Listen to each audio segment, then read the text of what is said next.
ከሰማይ መቅሰፍት ድንጋይ የላክንባቸው ትውልዶች አልፈዋል።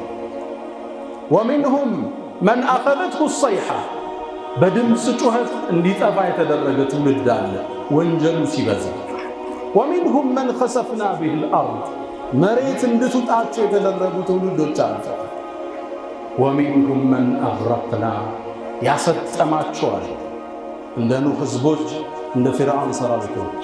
መከራው ሞቱ እኮ ተገለጠ ይላል። ፊል በሪ ወልባሕር በየብስም በባህር። ምንድነው ምክንያቱ? ቢማ ከሰበት አይዲ ናስ የሰው ልጆች በሰሩት የእጃቸው ውጤት። በቅጽበት ያለህ ነገር እጅህ የለም። ወይ ህንፃ ነው፣ ወይ ፋብሪካ ነው፣ ወይ ቤት ነው፣ የለህም ንብረት። ወደ አላህ የምንመለስበት ወቅት በላኳ ይመጣብንም ችግር በግልም ይሁን እንደ ማህበረሰብ እንደ ዓለም ኢላ ቢዘንብ በሰራነው ወንጀል ወላ ዩርፈዑ ኢላ ቢተውባ አይነሳም ወደ አላህ በመመለስ ቤት። ምልክቶቻችን የምንልከው ለማስፈራራት ነው። አልፈራን፣ አልደነገጥም። ቤታችን እስኪያንኳኳ ቀያችንን እስኪጎበኝ ተዘናግተን። ከዛም የመካከለኛው ምስራቅ ጦርነት ተጀመረ። ፍልስጤም፣ እስራኤል አሁን ወደ ሉብናን ተሻገረ፣ ወደ ኢራን እያማተረ። በቅርቡ የነዳጅ ዋጋ ጭማሪ ይደረጋል የሰላም እጦት ስላለ ዓለም። እነዚህ ሁሉ ማዕበሎች፣ እነዚህ ሁሉ ማስጠንቀቂያዎች እንድንመለስ ደወል ነው አላህ ይላል። ለቢስቱም ኢላ ቀሊለን ለው አነኩም ኩንቱም ተዕለሙን። ውድ ምእመናን፣ በዓለማችን በተለያየ አቅጣጫ የምናየው ጦርነት፣ ረሃብ፣ ርዛት፣ ማዕበል፣ መሬት መንቀጥቀጥ፣ ውድመት፣ አልቋረጥ ያለ ጦርነት፣ ወረርሽኝ የሁሉም ምክንያቱ አንድና አንድ ብቻ። ሁሉንም የዓለም አካል አካሎታል፣ ሁሉንም ጎብኝቶታል። ምክንያቱ ምን ይመስላችኋል? የኑህ ህዝቦችን በማዕበል እንዲጠፉ ያደረጋቸው ምክንያቱስ ምን ይመስላችኋል? ቃሩንን ከነንብረቱ መሬት እንድትውጠው የተደረገ ምክንያቱስ ምን ይሆን? ፊርዓውንን ከነሰራዊቱ ባህር ውስጥ እንዲሰጥም የተደረገ ምክንያቱ ምን ይሆን? ምክንያቱ ምን ይሆን? የሉጥን ህዝቦች ጅብሪል በአንድ ክንፉ አንስቶ ሰማይ ጥግ ላይ አድርሶ የደፋቸው ምክንያቱ ምንድን ነው? ሰቅስቆ ሰማይ ጥግ ሲያደርሳቸው ሐተል መላኢከቱ ሰሚዐት እስትንጃደ ሱብያኒሃ የህፃናትን ለቅሶ ሰማይ ላይ የሚኖሩ መላእክ እስኪሰሙ ድረስ ላይ ወስዶ መሬት የቀበራቸው። ከዛም የተከታተለ ጀሃነም ድንጋይ በስሞቻቸው የተላከባቸው። ወአምጠርና ዐለይሂም ሒጃረተን ሚን ሲጂል መንዱድ ሙሰወመተን ዐንደ ረቢክ ወማ ሂየ ሚነ ዛሊሚን ቢበዒድ። ምክንያቱ ምንድን ነው? ምክንያቱ አንድ ነው። የሰው ልጆች ሲያጎሉ፣ ሲቀንሱ፣ ድንበር ሲያልፉ ይመለሱ ዘንድ ከሰሩት ስተት በጥቂቱ አላህ ይጎበኛቸዋል። ፈኩለን ሁሉንም ይላል አላህ አኸዝና ቢዘንቤ በወንጀሎቻቸው ያዝናቸው። ፈሚንሁም ከነሱ ውስጥ መን አርሰልና ዐለይህ ሐሲበን ከሰማይ መቅሰፍት ድንጋይ የላክንባቸው ትውልዶች አልፈዋል። ወሚንሁም መን አኸዘትሁ ሰይሐ በድምፅ ጩኸት እንዲጠፋ የተደረገ ትውልድ አለ ወንጀሉ ሲበዛ። ወሚንሁም መን ኸሰፍና ቢሂል አርድ መሬት እንድትውጣቸው የተደረጉ ትውልዶች አልፈዋል።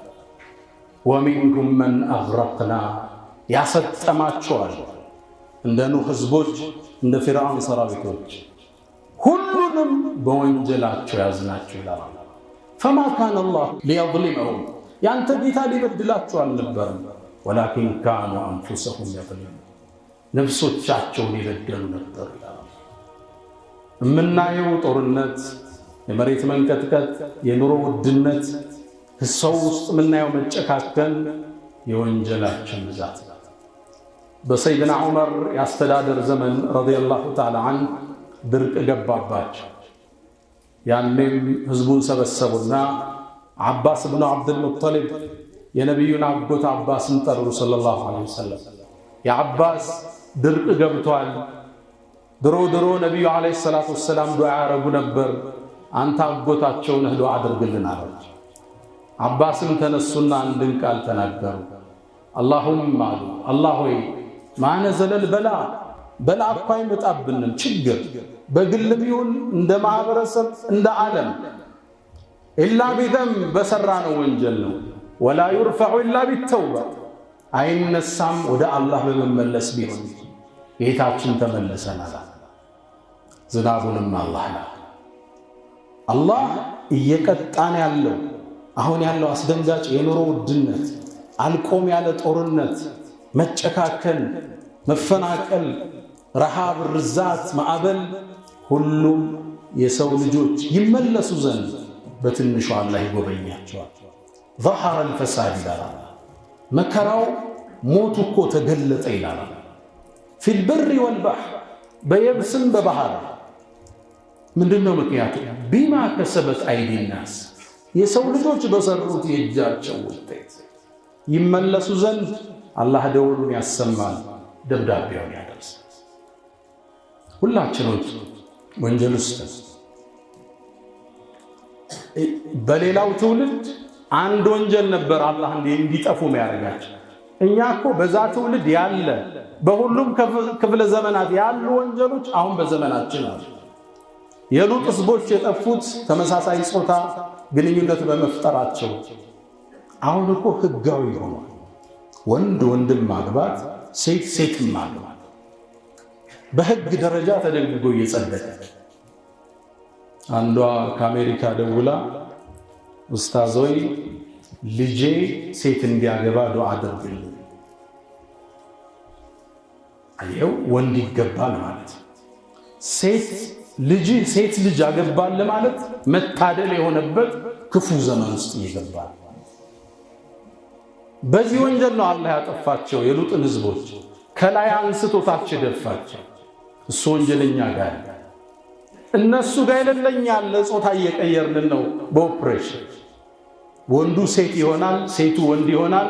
ይህ ደግሞ ሰብአዊ መብት ተሰጥቶታል። ህፃናት ላይ ያለመወሰን መብት እየተሰጠው ነው። ተርቢያን ከአባቶች እጅ ቀምተውታል። ማሙሽ ስትለው ሚሚበኝ ሊልህ መብቱ ነው ልጅ። አስደንጋጭ አስፈሪ ዘመን መቅሰፍት የሚያወርድ ተጨባጭ ውስጥ ነጋዴው አጨብረባሪ አላህ ካዘነላቸው ጥቂቶች ውስጥ ከምናያቸው በርካታ ህንፃዎች፣ ቤቶች ጀርባ የሰው እንባ አለ፣ የኮንትራክተሩ ለቅሶ አለ፣ የወዛደሩ ሮሮ አለ። ያልተከፈሉ ያልተዘጉ ሂሳቦች ብዙ ናቸው። አስደንጋጭ አስፈሪ ዘመን መቅሰፍት የሚያወርድ ተጨባጭ ውስጥ ነጋዴው አጨብረባሪ አላህ ካዘነላቸው ጥቂቶች ውስጥ ከምናያቸው በርካታ ህንፃዎች፣ ቤቶች ጀርባ የሰው እንባ አለ፣ የኮንትራክተሩ ለቅሶ አለ፣ የወዛደሩ ሮሮ አለ። ያልተከፈሉ ያልተዘጉ ሂሳቦች ብዙ ናቸው። ሰራተኛን ላቡ ሳይደርቅ ክፈሉት ያሉት ነቢይ ትእዛዛቸው ተጥሶ 3 ዓመት ስልክ ይዘጋል። ጥቂቶች አሉ አላህን ፈርተው የሚነግዱ። አብዛኛው ችግር ውስጥ ነው ያለው። በጣም የሚያሳዝነው እዛም መዛም ዘርፎ ያንም አስለቅሶ ቤቱን ሰርቶ ሲጨርስ ግድግዳው ላይ ሃዛ ሚን ፈድሊ ረቢ ብሎ ይለጥፍ። ይሄ ጌታ ይስጦታ ማሻአላህ ተባረከላህ። አስደንጋጭ የወንጀል ማዕበል ውስጥ አለ። ሰው በውርስ በንዋይ ቤተ ዝምድናን ቆርጧል። ለገንዘብ ሲል ወንድም በወንድሙ ላይ ጨክኗል፣ ፊት ተዟዙሯል። ይሄ ሁሉ ወንጀል ሲበዛ አላህ እንመለስ ዘንድ በትንሽ ይጎበኛል። እንደምታውቁት ከ2019 ጀምሮ አላህ ኮሮና የሚባል በሽታ ላከና የሰው ልጆችን ትንሽ መከራቸው። በግዴታ ኸልዋ ከተተን፣ ማስክ ለዓመታት አስለበሰ። ዓለም አቀፍ በረራዎች ተቋረጡ፣ ሰርጎች ተሰረዙ፣ ዓለም አቀፍ ስብሰባዎች ተዘጉ፣ መንገዶች ጸጥ ረጭ አሉ። ወደ አንድ ሀገር ለመግባት የሕክምና ማስረጃ ይዞ መሄድ ግድ ሆነ። ሁሉን ዓለም አላህ ቁል ፈታ። ዓለምን ማስክ አለበሳት አላህ። የሰው ልጆች ይመለሱ ዘንድ ኮቪድ ዓለም ላይ 7 ሚሊዮን ህዝብ ጠርጓል። አሁን ድረስ 700,000 ሰዎች በሽታ ውስጥ ናቸው። ከ2019 እስካሁን 2025 ድረስ የሰው ልጅ ግን አልተገሰጸም፣ አልተስፈራራም። ኮቪድ ሰብሮት የሄደው የኢኮኖሚ ስብራት እስካሁን ዓለም ላይ አልጠገገም። አሜሪካን ብቻ 14 ትሪሊየን ዶላር አክስሯት ወጥቷል። ኮቪድ ምክር ነበር፣ ኮቪድ ማስጠንቀቂያ ነበር። ወማ ኑርሲሉ ቢልአያት ኢላ ተኽዊፋ፣ ምልክቶቻችን የምንልከው ለማስፈራራት ነው። አልፈራን፣ አልደነገጥም። ቤታችን እስኪያንኳኳ ቀያችንን እስኪጎበኝ ተዘናግተን። ከኮቪድ በኋላ አላሁ ስብሓነሁ ወተዓላ በጦርነቶችን ፈተነን። የሩሲያና የዩክሬኑ ጦርነት ለዓመታት አልቆመም። ቢሊዮኖች ተገብረውበታል። በሺዎቹ ነፍስ ጠፍቶበታል። ከዛም ቀጠለ የቱርኩ የመሬት መንቀጥቀጥ ዓለምን አራደው። ቱርክና ሶሪያ ድንበር ላይ ያለ 55,000 ሰው ነፍስ ቀጠፈ። ያ የመሬት መንቀጥቀጥ 110,000 ሰው ጉዳት ውስጥ አሁን ድረስ ያገግማል። 54,000 ህንፃዎች ፈረሱ በዛ የመሬት መንቀጥቀጥ ውስጥ።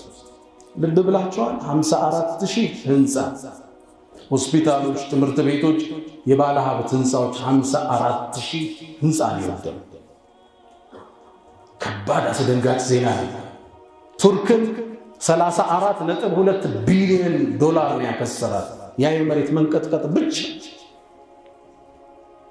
በዛ ሰሞን አንድ ዜና ተላልፎ ሁሌም አስተጋባው ነበር። አንድ የህንፃ ባለቤት ባለሀብት ሰዎችን አከራይቷቸው ነበር እዛ ህንፃ ላይ። አንዱ የቤት ክራይ መክፈል አልቻለም። ካልቻልክማ ውጣ ብሎ ሰውየው አባረረ። ቀዝቃዛና በረዶ ወቅት ነበር። ወጥቼ ድንኳን ላይ ተቀመጥኩ ይላል። በቀናት ውስጥ መሬት መንቀጥቀጡ ተነሳና የሰውየውም ህንፃ ፈረሰ። አሁን ይላል ግለሰቡ እኔና የህንፃው ባለቤት እኔ በሰራው ድንኳን ውስጥ እሳት እየሞቅን ነበር። በቅጽበት ያለ ነገር እጅህ የለም። ወይ ህንፃ ነው ወይ ፋብሪካ ነው ወይ ቤት ነው፣ የለህም ንብረት። ወደ አላህ የምንመለስበት ወቅት አላህ በላልኮ ኩል ሊያደርገው ይችላል። መደንገጥ አልቻል። ወማ ኑርሲሉ ቢልአያት ኢላ ተኽዊፋ፣ ልናስደነግጥ ላክል። አልደነገጠም። ሰው እንደተጨካከለ ነው። ተውበት ላይ አይደለም፣ ዱዓ ላይ አይደለም፣ ሰደቃ ላይ አይደለም። ሰው አላህ ካዘነላቸው ጥቂቶቹ በቃ። ከዛም የመካከለኛው ምስራቅ ጦርነት ተጀመረ። ፍልስጤም፣ እስራኤል፣ አሁን ወደ ሉብናን ተሻገረ፣ ወደ ኢራን እያማተረ። በቅርቡ የነዳጅ ዋጋ ጭማሪ ይደረጋል፣ የሰላም እጦት ስላለ ዓለም ላይ። እነዚህ ሁሉ ማዕበሎች፣ እነዚህ ሁሉ ማስጠንቀቂያዎች እንድንመለስ ደወል ነው አላህ ይላል።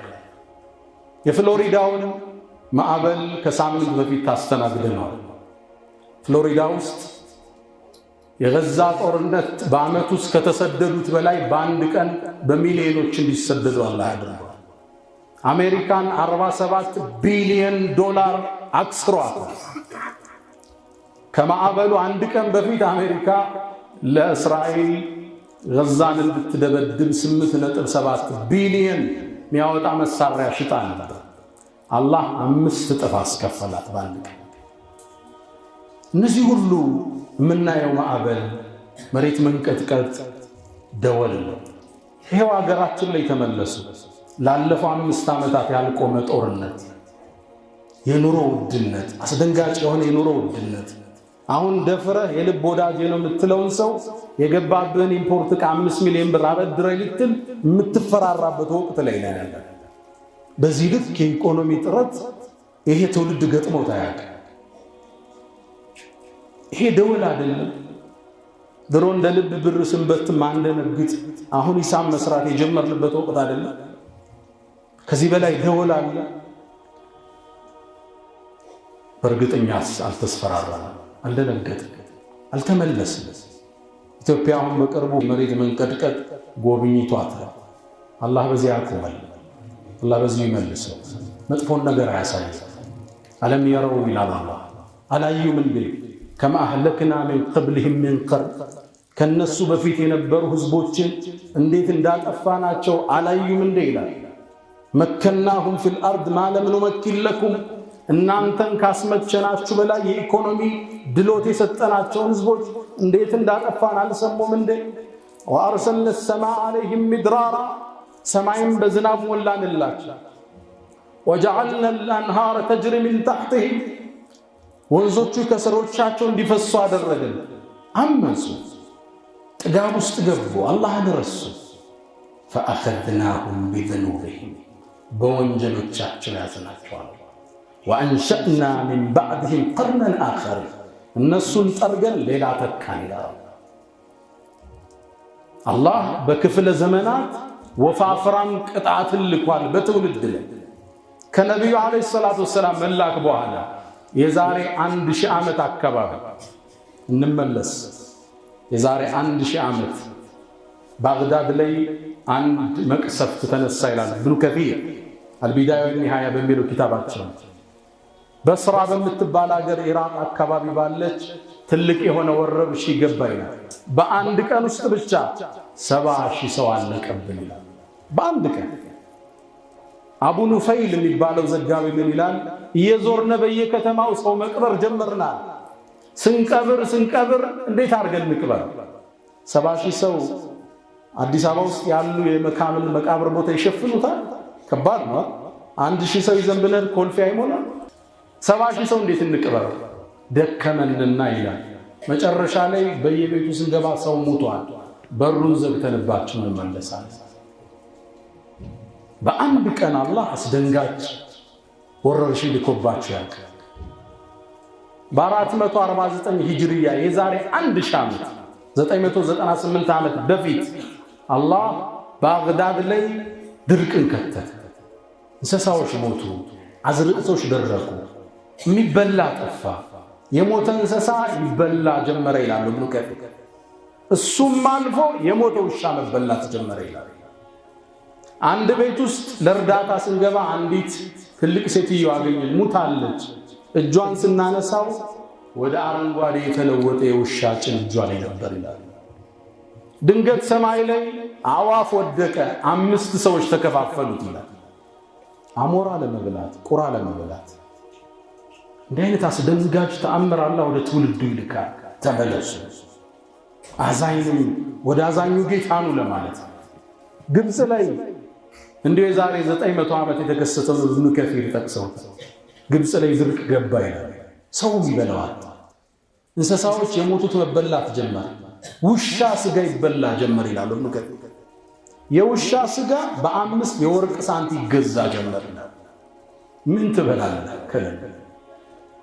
እንዲህ አይነት ማዕበል ወደኛ ሳይመጣ ሳይጎበኝ በዚሁ አላህ እንዲመልሰው ሀገራችንን፣ ቤታችንን፣ ዓለምን ሰላም እንዲያደርገው ወደ አላህ የምንመለስበት የምንጸጸትበት ወሳኝ ወቅት ላይ እናገኛለን። ደወሉ በጣም ጮኋል። ደብዳቤው ከደረሰን ቆይቷል። እኛ መዘናጋት ውስጥ ነን። አላ ወፈዓሉ ኸይራት ወስተግፊሩ ረበኩም ፈጡባ ሊልሙስተግፊሪን። አልሐምዱሊላህ ዐላ ኢሕሳኒህ ወሽክሩ ለሁ ዐላ ተፈዱሊህ ወምትናኒህ ወላ ኢላሃ ኢለላህ ተዕዚመን ሊሸእኒህ وصلى الله وسلم وبارك على رسوله وإخوانه. يقول الله جل شأنه ولقد أرسلنا إلى أمم من قبلك فأخذناهم بالبأساء والضراء لعلهم يتضرعون فلولا إذ جاءهم بأسنا تضرعوا ولكن قست قلوبهم وزين لهم الشيطان ما كانوا يعملون.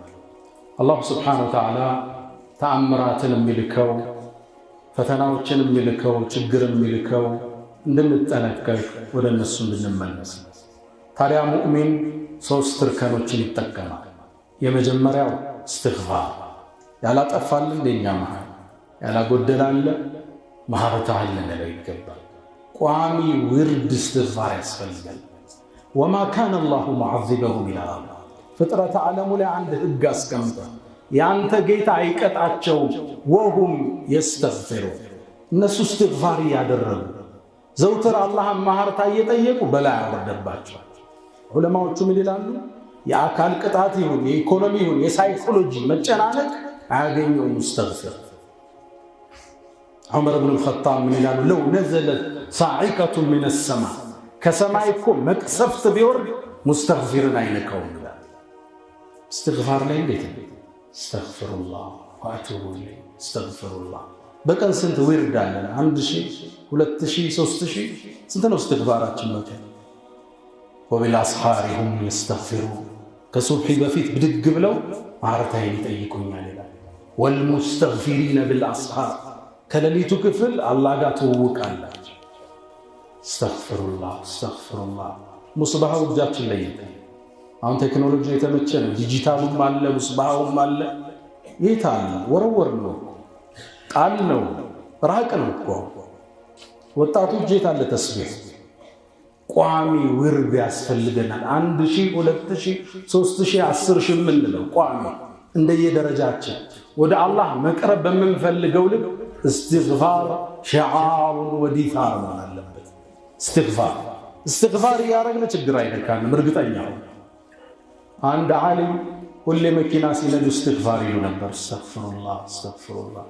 ጓደኛቸው ጠየቃቸው፣ እስትግፋር አታቆሙ ውሳ ሲነዱ አላቸው።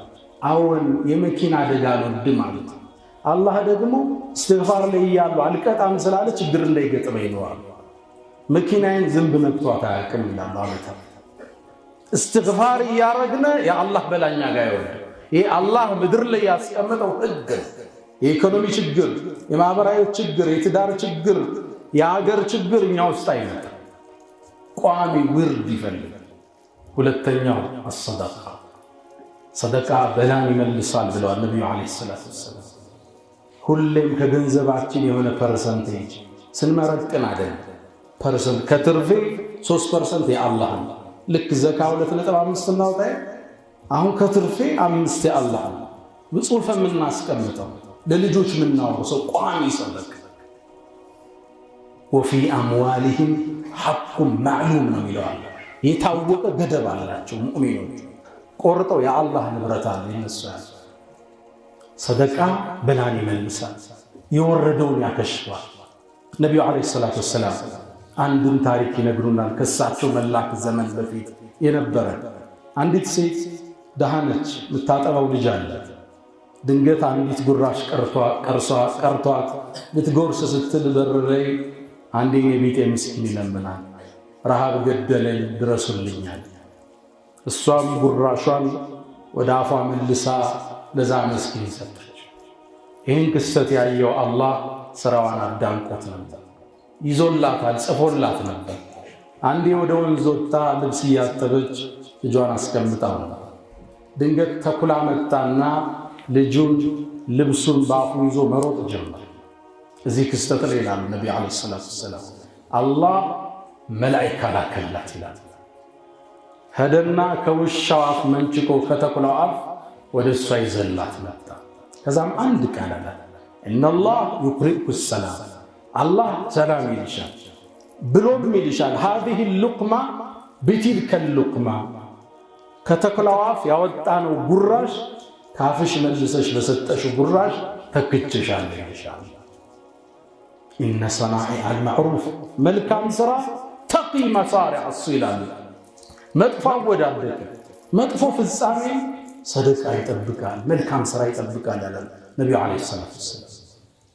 እስትግፋር የመጀመሪያ ጋሻችን፣ ሁለተኛው ሰደቃ፣ ሶስተኛው ዱዓ ነው። ወደ አላህ እጃችንን እናንሳ፣ እንማሳ።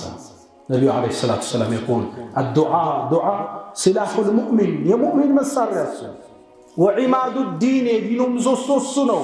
ወኑሩ ሰማዋት ወልአርድ፣ የሰማይም የምድርም ብርሃን ዱዓ ነው ይላሉ ነቢዩ ዓለይሂ ሰላቱ ወሰላም። ዱዓ እንዴት ነው? እጆች ወደ ላይ ከሚዘረጉት በላይ ወደ ሰው እየተዘረጉ ነው አይደል? ሰማይን በር ረስተናል፣ ተማጽኖን ትተናል። እናንሳው ከሌሊቱ ብድግ ብለን አላሁመ እኒ አዑዙ ቢከ ሚን ዘዋሊ ኒዕመቲክ፣ ጸጋ ከኔ ከመወገድ በአንተ ትጠበቃል። የኢኮኖሚ ጸጋ፣ የጤንነት ጸጋ፣ የልጆች ጸጋ፣ የትዳር ጸጋ፣ የማህበራዊ ኑሮ ጸጋ፣ አወል ሶፍ የመስገድ ጸጋ። አላሁመ እኒ አዑዙ ቢከ ሚን ዘዋሊ ኒዕመቲክ ወተሐውል ዓፊየቲክ፣ ሰላሚ ወደ መጥፎ ከመቀየር በአንተ ትጠበቃል።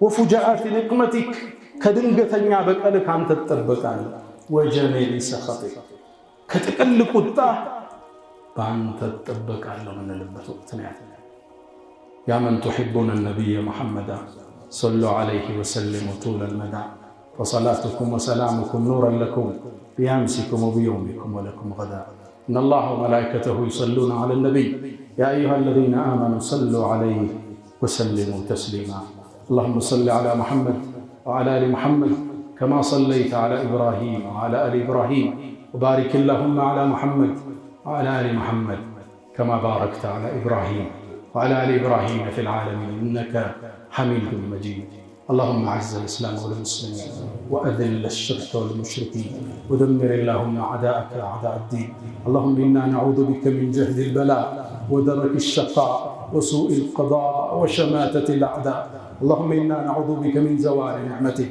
وتحول عافيتك وفجاءة نقمتك وجميع سخطك يا أرحم الراحمين اللهم لا تدع لنا في مقامنا هذا ذنبا إلا غفرته ولا هما إلا فرجته ولا دينا إلا قضيته ولا غائبا إلا رددته ولا مريضا إلا شفيته ولا حاجة من حوائج الدنيا والآخرة إلا قضيتها يا أرحم الراحمين ألا فأقم الصلاة